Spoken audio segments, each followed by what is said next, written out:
Hello everyone, we'll start by solving the question 5 of the Cambridge IGCSE 2018 exam.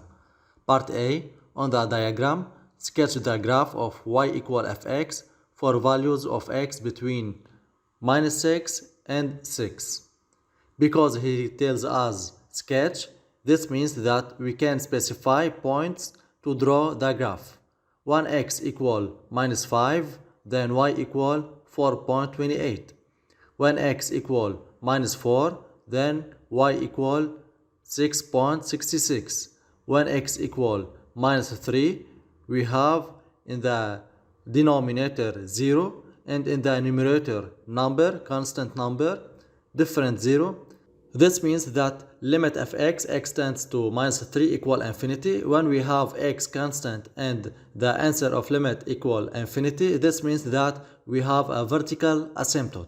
Equation x equal minus 3. So we come to x equal minus 3 and draw a vertical line.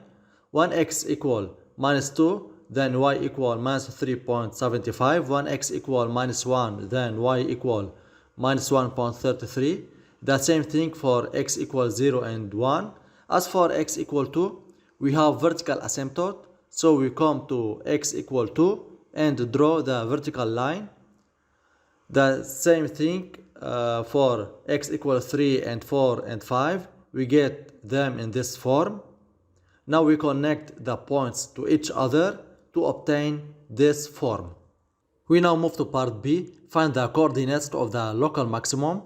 When he tells us that the local maximum, we must look for this figure, and this figure exists only here. Now we take the coordinates for this point, and in this way we have obtained the coordinates of the local maximum. We now move to part C. Find the equations of the three asymptotes to the graph of y equal fx.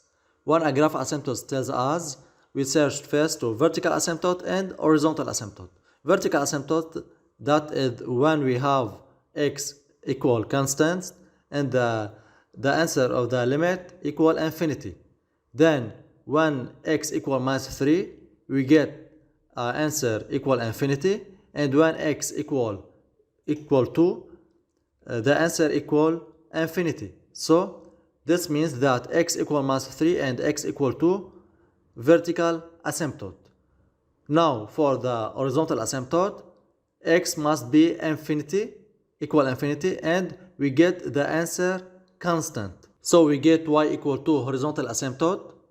We move now to part D. The equation fx equal k has no solutions. Find the range of values of k.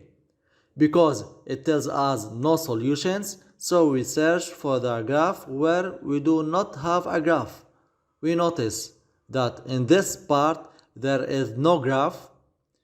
This means that when the k is between minus 0.833 and 2, it has no solutions.